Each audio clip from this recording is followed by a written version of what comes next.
when you've done 5 concerts in a row in 5 different venues, you forget things like where you set the microphone down.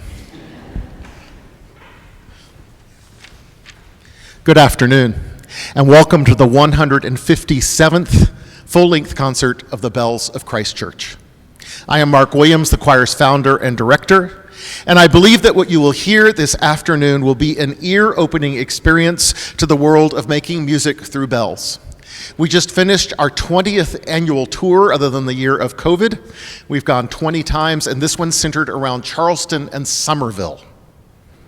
The Bell Choir of Christ Church Anglican, located here in Savannah, Georgia, right at this very church, was founded some 26 years ago with the goal of providing a musical opportunity for the youth of our church. We began with only 6 ringers and 3 octaves of bells, and we now ring with 12 octaves and 12 ringers and 14 octaves of bells and chimes. As we ring for you this afternoon, our goal is not merely performance. We hope to expand your experience of what handbells can offer as instruments of musical expression, to share a bit about the amazing history of bells and handbells, and even possibly to touch your hearts, all to the glory of God. Here is the Appalachian folk song, "How Can I Keep From Singing?"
How many of you have attended a Christ Church Bell Choir concert before?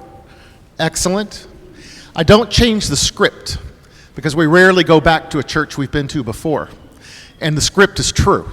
So you're going to hear it again and again because history just doesn't change unless we decide to change it. No doubt ringing handbells as a musical ensemble is an art, but it is also a team sport.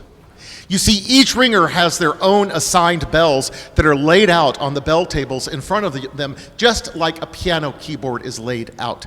The notes go from low to high, and there are notes on a piano that are black and white, and the handles of the bells are black and white.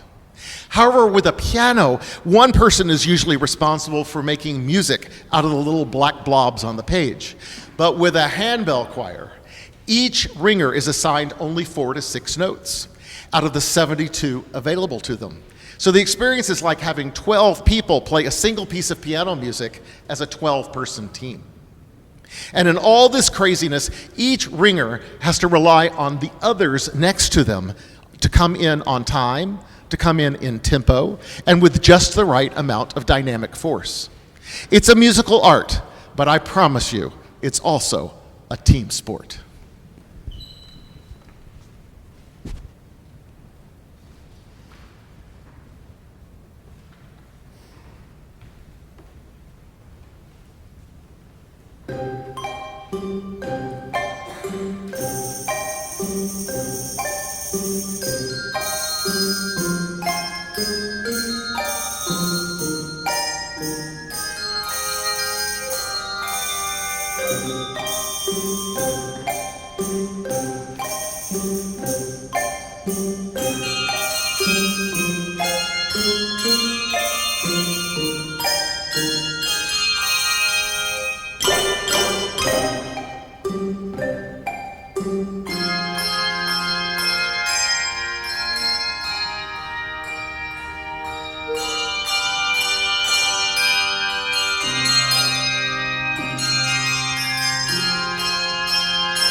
Well, when I asked how many of you have been to a bell choir concert at Christ Church before, and a vast majority of you raised your hands, that just does my heart such good, your loyalty to coming back each year and supporting this amazing group of youth.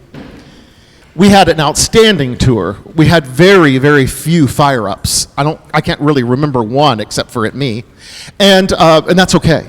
But Mr. Mark, and the audiences for which we rang were incredibly appreciative, particularly the retirement home that we went to. They just came up to us afterward and talked to the kids and talked to the kids and talked to me, and they wanted to visit and they wanted to talk about bells and their lives, and it was exciting to hear about their stories of travels and bells and the history of bells and how they connected. The group of teens before you has spent the last 10 months every Monday night getting ready for this tour and this concert, also ringing and worship, and they are really an outstanding group of kids. How many of you play a musical instrument? How many of you are related to someone else in the group? Yeah, we're a tight group. We're going to give to you, lastly, how many of you have rung bells? Excellent. Okay. So for those of you, the vast majority, we're going to give you a demonstration of the basic techniques of bells so that you have a better understanding of what's going on in front of you. This young man right here is Titus. Titus is a lead chorister in our children's choir. He is also a second-year bell ringer, and he also plays baseball really well. Titus, would you kindly give us a standard legato ring? Perfect form. Comes out, comes back, damps on the shoulder. One more time. Once you've taught that, the rest of them get really easy. This is a mart. Knuckle into the table. This is a mart lift. Knuckle into the table, bring the knuckle back up. This is a mallet. Hit the bell with the mallet. This is mallet in the air. Hit the bell in the air with the mallet. This is a shake. Shake the bell. This is a tower swing. Do the wah-wah sound of a tower bell. This is the highest bell. This is the lowest bell. It is made out of cast aluminum. You'll see it's not bronze looking like the others, so it weighs a lot less, and he can pick it up with his pinky. We also ring with what are called choir chimes. They were invented for children's choirs because they're virtually indestructible, but adults and youth like them too. So here is a high choir chime. Oh, and a low choir chime. And then you saw my associate, Miss Cindy, playing the bass profundo chimes.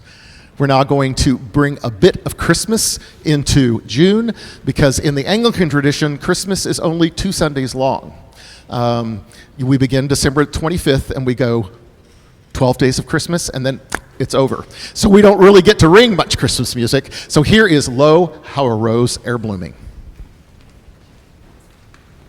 On the 12th day of we've taken our trees down and all the lights, because Christmas ended on December 26th. No, there are no holidays in Christmas. That's the lesson. I don't know where that came from. I'm tired. All right.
So bells do an excellent job of smooth legato ringing like that, don't they? I mean, they're just really in their element.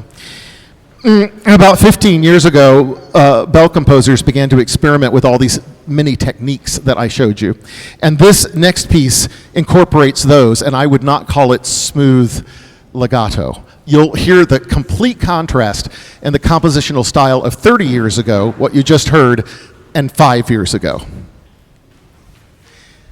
Sherekea Usafari, or Celebrate the Journey, is a magically festive piece coming from Africa. The piece begins with a joyful procession off in the distance, just out of the sight of the onlookers. You will join them in your mind's ear as you hear the procession come closer and closer until it is standing right before you in praise and adoration of our Creator God. There is gladsome dancing. There are arms raised in prayer and adoration to God for his goodness and to all who believe and follow him. I can imagine the words of King David in this very piece. It is a good thing to give thanks to the Lord and to sing praises to your name, O Most High, to tell of your loving kindness early in the morning and of your faithfulness in the night season. On the psaltery, on the lyre, to the melody of the harp. For you have made me glad by your acts, O Lord, and I shout for joy because of the works of your hands. Eventually, you will hear the procession as it moves on to nearby towns and villages, celebrating and proclaiming God's mighty acts to others. In the practice of traditional African music, here is Kathy Moklabust's Sherekea Usafari. Celebrate the journey.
I was privileged to spend 5 weeks in England with my wife this last month on sabbatical, and I got to play the organs at Hereford Cathedral and Salisbury Cathedral. The highlight being when the Salisbury Cathedral music director said, "Listen, I'm finished today, y'all enjoy the room." And we had Salisbury Cathedral to ourselves with the pipe organ and this glorious cathedral. That was a magic moment. We also woke up in the Cotswolds over the 2 weeks we were there, many mornings, to change ringing going on in the parish church bell towers. Da da da da da, and you just hear it waft. The wind would bring it back into our bedroom, and then it would waft away again. Well, you see, handbells actually find their origins in merry old England. In bell towers strewn across Great Britain, bells are rung in numerical sequences called changes. We went to Old St. Michael's in Charleston this morning for worship. At the end of worship, we stood out on the front of the church and listened to, from the tower, ba-da-da-da-da-da-da-da-da-da-da-da. It was magical. This sequential ringing of bells, called change ringing, has a long tradition, and it is always performed completely by memory. With only 12 bells, a change ringing team can ring over 5 million sequences without repeating a one of them. Some changes, or what are called peals, last for hours, and yes, they require practice, tons of practice. In order for the bell ringers to not have to practice in the cold, damp bell towers in England, bells were fashioned with handles on them, much like the ones you see before you this afternoon. This so that the change ringing teams in England could practice in the warmth of the indoors or their local pub. But even these smaller bells proved to be annoying to the locals after hours of rehearsal time. So practice bells were eventually fashioned out of wood with absolutely no clappers in them. And, you guessed it, they were called dumbbells. Interestingly, these dumbbells were found to build up the muscles in the ringer's arms, so they eventually found their way into gymnasiums. And you can see clapperless wood practice bells, as well as gymnasium dumbbells, as well as change ringing bells out in our Bell Museum in Hebron Hall. We're now going to ring a tone poem. A tone poem is a piece of music that in your mind's eye tries to create scenery or scenes through the music. This one was written for the composer's childhood friend who died of cancer at about age 13. The piece will take you through his life theme, his battle with cancer theme, his pain theme, his remission theme, his reoccurrence, his eventual death, and then he's going to be with the Lord Jesus in heaven. Here is Elegy by William Payne.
Then I saw a new heaven and a new earth, for the first heaven and the first earth had passed away, and the sea it was no more.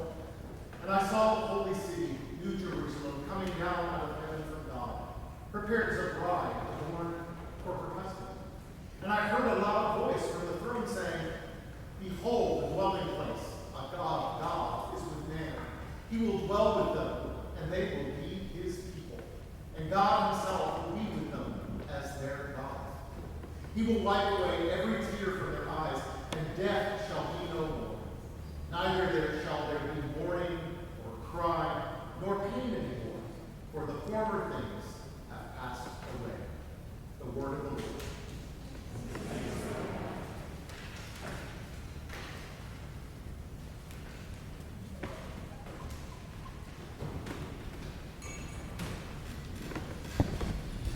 And now for among the most awkward transitions in all of music history, it is our question and answer time. If you have any questions at all of me about the choir, don't worry, I have LifeLock, $9.95 a month, it works. Some people ask me my bank number. Any questions at all? Yes, sir.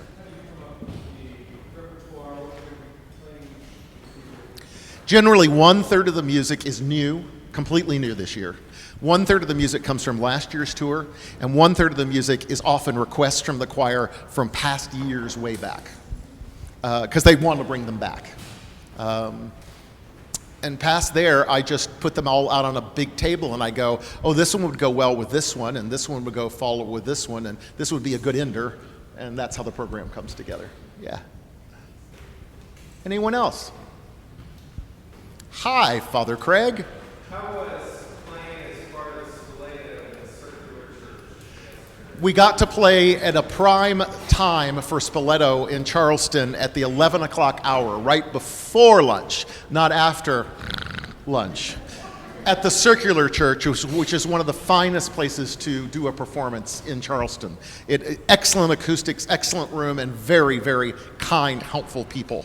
It was well attended, and we got a 5-minute talk on the history of the church, where it came from, and how many buildings have stood on that site, which is 4.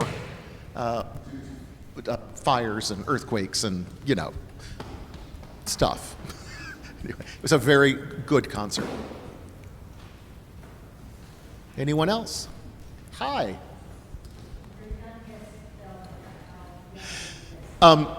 This year, my youngest bell ringer is a 7th grader. My oldest, well, we won't talk about my wife and Miss Cindy and Michelle, the choir moms and dads. I have a 6th grader? You're in 6th grade? You'd never know it. She's probably graduated from 6th, so she qualifies as 7th grade. Does she, Dave? Yeah, I don't know, yeah. And then, let's see, Elias has been in the bell choir. He's now in like your senior year of college and been in the bell choir since 8th grade. Sharon. Janelle, I know what her name is. Janelle has been in the bell choir since 8th grade. You're now married and 23. So, yeah. Tina, my wife, has been in it since the very, very, very, very beginning. As is, I think, Cindy, or really close to it. Yeah. So thank you, chaperones, choir moms and dads, and Bob for doing the truck. Oh my gosh. All the equipment on and off and on and off and on and off. Well, that's it.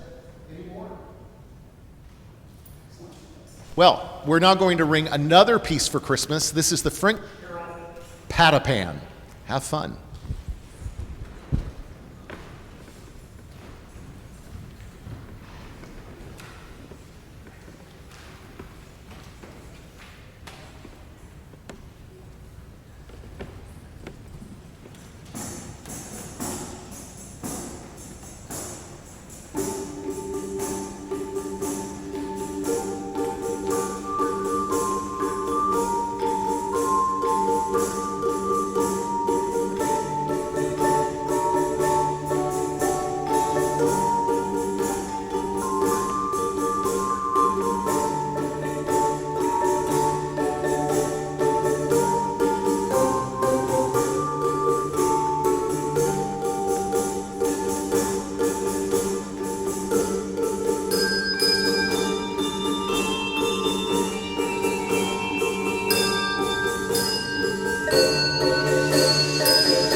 Well, during the Christmas pieces, we've tried a funny hat on me. We've tried a funny hat on you. We've tried snow. And we did one other, the lights. If you have any other ideas for Christmas gimmicks for us, let us know. Because the snow's getting a little old, but it's still fun for the children, at least.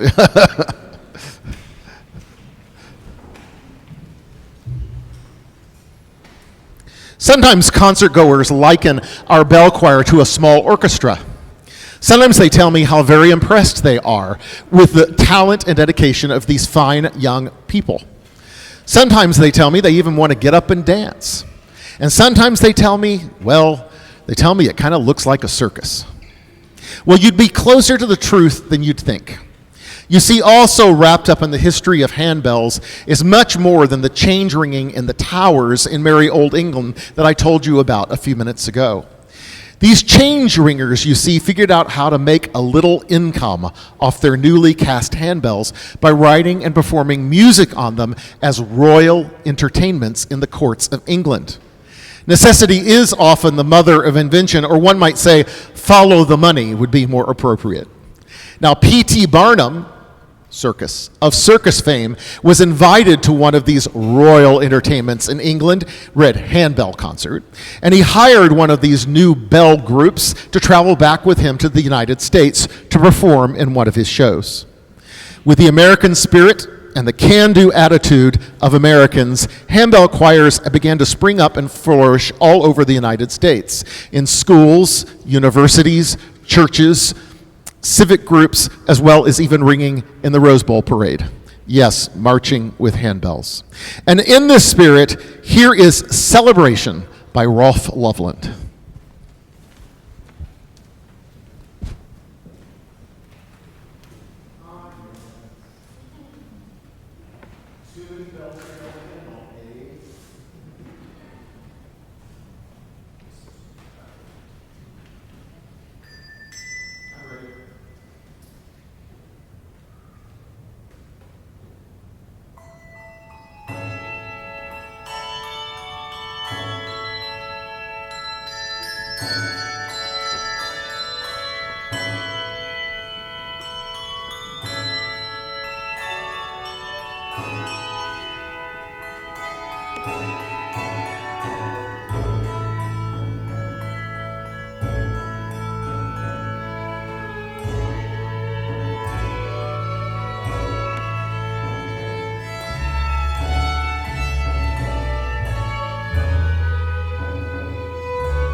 First time most of you have ever seen me not in a plaid shirt, huh? It's kind of stylish, yeah. My mother-in-law actually thought that I had one plaid shirt, and I just wore it all the time until she came up to our bedroom once, and we opened the door, and she saw that there were 32 plaid shirts. And yeah, I love plaid shirts. Thank you all for coming this afternoon and being such a fine and supportive audience. You can see the other churches where we rang on the inside of your program. Again, CDs of the group with many of tonight's concert pieces, as well as others, especially Lessons and Carols, are available for purchase in the back. There's also a Bell Tour DVD, which has a lot of behind the scenes and interviews with bell ringers. After the concert, our ringers will be most happy to answer any questions you might have, so come on up, try out a bell, try out a chime. Thank you again for being here this afternoon, and for the ladies who prepared the feast that you're going to have afterward in Hebron Hall. Yes, we do have a reception, so thank you to them especially. Our next piece, Towers, wraps up our history of handbells and handbell ringing, as the piece is based on English change ringing. It is also a tone poem, creating scenes in your mind. You'll hear morning, day, sunset, evening, twilight, 4 a.m., and then sunrise as the sun comes back up on God's beautiful creation. Here is Towers by Kathy Moklebust.